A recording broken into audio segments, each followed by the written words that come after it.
Morning दोस्तों, स्वागत है आपका क्रेजी क्रिप्टो मिंटू में। गैंसलर साहब जेके साहब, अब वो कहते हैं खिसियानी बिल्ली और खंबा नोचे वाली बात हो गई उनके साथ, क्योंकि कोर्ट उनके साथ नहीं है। एक्सआरपी का जो मामला है वो ज़्यादातर एक्सआरपी के फेवर में चला गया है। तो अब गैंसलर साहब करें क्या? तो गैंसलर साहब ने एक जो है बयान दिया है बीच में। SEC chair Gensler says crypto is a fraud, scams and abuse. तो गैंसलर साहब अब इसके अलावा और कुछ सोच नहीं सकते, तो उन्होंने जो है क्रिप्टो को अब एक तरह से इस तरीके से टॉर्चर करना शुरू कर दिया है, यही कहेंगे या आप ये कहेंगे कि साहब बदनाम करना शुरू कर दिया है। देखिए साहब, इनके अब ज़्यादा कहने या सुनने से कुछ होगा नहीं, क्योंकि अब चीज़ें कुछ अलग हो गई हैं। यानी बहुत सी चीज़ें अब ये समझ में आने लगी हैं लोगों के कि देखिए साहब, उसकी एक अलग जगह है, क्रिप्टो की, बिटकॉइन की एक अलग जगह है।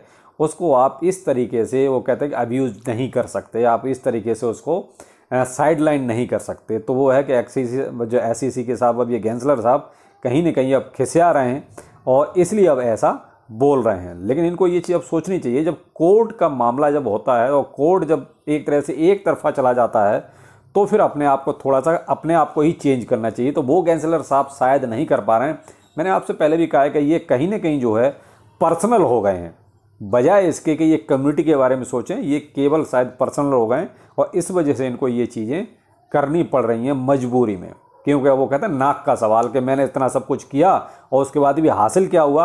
कुछ नहीं, केवल धक्का मिल रहा है और कुछ नहीं मिल रहा है। तो फिलहाल SEC से गैंसलर साहब की अब छुट्टी हो जानी चाहिए कायदे से, तभी कुछ जो है अमेरिका में क्रिप्टो का भला होगा। अब चलिए मार्केट में देखते हैं आखिर मार्केट में क्या चल रहा है। इसी आपका पूरा $30,000 पे इस टाइम ट्रेड कर रहा है। इथेरियम आपका $1897 पे है, यानी वही एक 29,000 में जाना और उसके बाद फिर 30,000 पे आ जाना, 29,000, देखिए 700 तक भी गया। मैंने आपको बोला था कि भाई जो होता है मिडनाइट को ये आजकल होता है, और देखिए 29,700 तक, रात भी बोला था कि ये 29,700, 600, 500 तक जा सकता है, तो 29,700 तक गया। उसके बाद फिर से आप 30,000 पे इसका बैकअप हो गया। लेकिन फिलहाल कहीं ना कहीं थोड़ा सा जो है इस पर सेल प्रेशर है, इसकी वजह से ऐसा ये आपको दिखाई दे रहा है मार्केट में, थोड़ा सा मूवमेंट अप एंड डाउन वाला। लेकिन यहाँ ये कहो कि सब में ऐसा नहीं है। देखिए जो और आपके आल्ट कॉइन्स हैं वो आपके उसी हिसाब से कोई आधा %, 1% ऊपर नीचे यही सब चल रहा है। मैं आपको टॉप 50 का देखिए सारा प्राइस चार्ट दिखा देता हूँ, लेकिन यहाँ आपको कहीं भी कोई बहुत बड़ा मूवमेंट नज़र नहीं आएगा। केवल मैं आपको कल भी ये चीज़ बोल चुका हूँ कि जो मैंने आपको बुलिस बताए थे वो आज भी बुलिस हैं, यानी कि XRP आप देख सकते हैं अभी भी इसका $0.84 पे चल रहा है। लगभग अप्रॉक्स आपका 6% के प्राइस आपका अभी भी ऊपर है। तो XRP के पीछे तो देखिए बैक टू बैक बहुत सारी पॉजिटिव न्यूज़ निकल रही हैं, इसलिए XRP अभी बुलिस में रहेगा और कहीं ना कहीं अभी इसमें आप थोड़ा सा होल्ड करें तो बेहतर है। देखिए मेरे लॉन्ग टर्म पोर्टफोलियो में XRP नहीं है, आपको कई बार बोल चुका हूँ। ये मेरे शॉर्ट टर्म वाले यानी सेकंड पोर्टफोलियो में XRP है, जो मैंने शॉर्ट टर्म के लिए लिया हुआ है, क्योंकि मुझे ऐसे केवल प्रॉफिट लेना है, मुझे लॉन्ग टाइम इसमें नहीं खेलना है। ये मेरा ओपिनियन है, मेरा अपना फैसला है। देखिए हर इंसान का एक अपना अलग से ओपिनियन होता है, आप अपने हिसाब से सोच सकते हैं। तो अब आप देख लीजिए आपको क्या करना है, लेकिन मैं इसमें जो है अभी होल्ड करना चाहूँगा। अपना जो सेकंड पोर्टफोलियो है उसमें थोड़ा सा और वेट करूँगा। और यही हाल मैं आपको देखिए स्टेलर में बता रहा हूँ। स्टेलर में भी देखते हैं क्या चल रहा है। स्टेलर देखिए आपका यानी कि XLM, ये देखिए आपका लगभग अप्रॉक्स अब 30% के आसपास इसका प्राइस ऊपर जाने वाला है। तो भाई ये दोनों ही के दोनों मेरे जो है सेकंड पोर्टफोलियो में यानी सेकंड वाले प्रॉफिट वाले में, तो यहाँ देखिए अच्छा खासा प्रॉफिट बन रहा है। आप चाहो तो XLM में आप थोड़ा बहुत अपने हिसाब से, देखिए मैं नहीं ले रहा हूँ उसमें बिल्कुल भी प्रॉफिट। देखिए ये मेरा ओपिनियन है, मैं अपना ओपिनियन ही आपके साथ शेयर कर सकता हूँ। तो मैं अभी इसमें और वेट करना चाहूँगा। मे भी हो सकता है अगर मार्केट का हाल थोड़ा सा और कहीं पैनिक हुआ या BTC आपका 29,500 से भी नीचे गया तो थोड़ा बहुत पैनिक आ भी सकता है। लेकिन फिलहाल XRP और XLM में जो चल रहा है, जो बैकग्राउंड में चल रहा है, वो बुलिश चल रहा है, वो पॉजिटिव चल रहा है। तो इसलिए देखिए मैं अभी यहाँ पर रुकना चाहूँगा।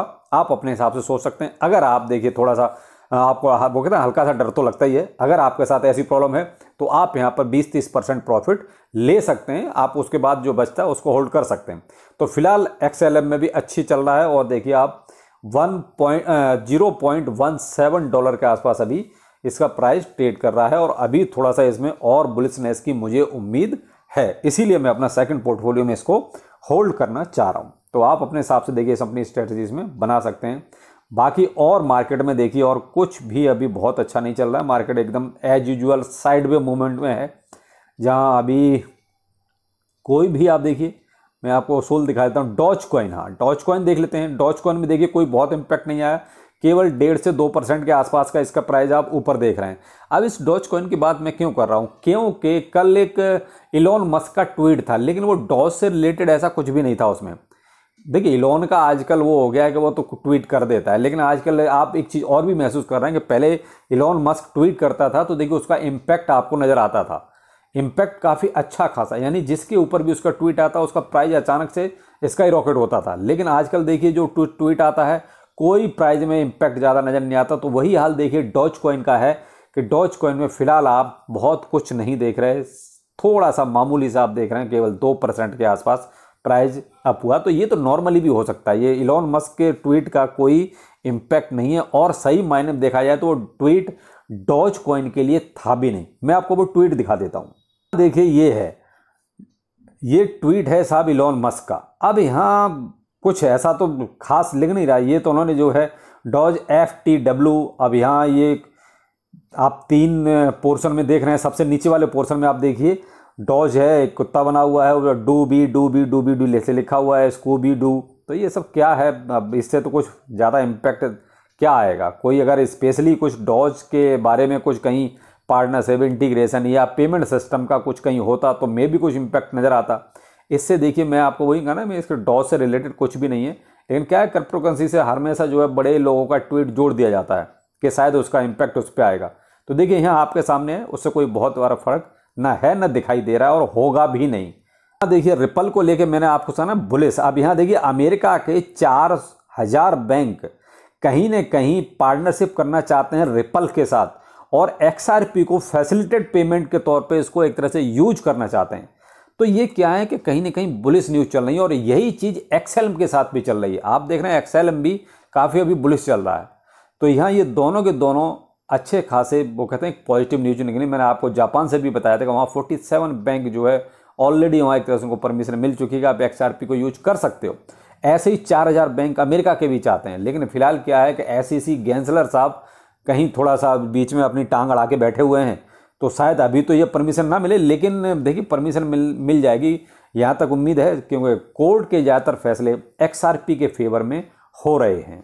थोड़ा सा जो नास्डैक देखिए क्रिप्टो कस्टडी सर्विस शुरू करना चाहता है, उसने थोड़ा सा अपने आप को हल्का सा रोक दिया है, अपने प्लान को हॉल्ट कर दिया है, क्योंकि वो भी ये देखना चाहता है कि अमेरिका में क्रिप्टो करेंसी के ऊपर रूल्स रेगुलेशंस कैसे आते हैं, कितने हार्ड आते हैं या कितने लूज आते हैं, या किसके फेवर के होंगे, सरकार ज़्यादा उसमें प्रॉफिट कमा रही है या इन्वेस्टर्स के फेवर में रेगुलेशंस होंगे।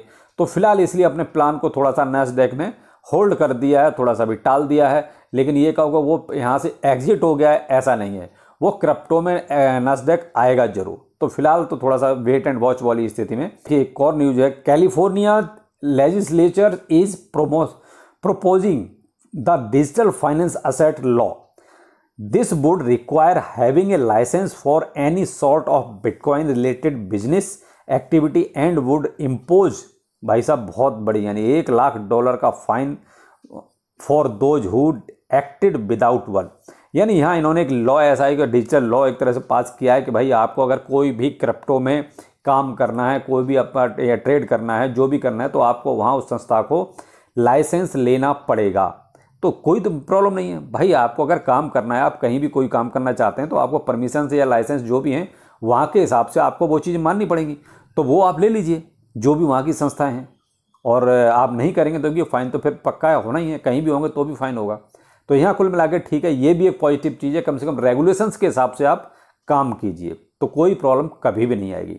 तो देखिए अभी ये छोटे मोटे अभी तक के ये अपडेट थे, और बाकी मैंने कहा XRP और XLM आपके बुलिश हैं, आप अपने अकॉर्डिंग आप अपना डिसीजन ले सकते हैं जैसा आपको ठीक लगे। मैंने अपनी स्थिति आपको क्लियर कर दी है। तो चलिए फिर मिलते हैं दोपहर में किसी अपडेट के साथ। नमस्कार।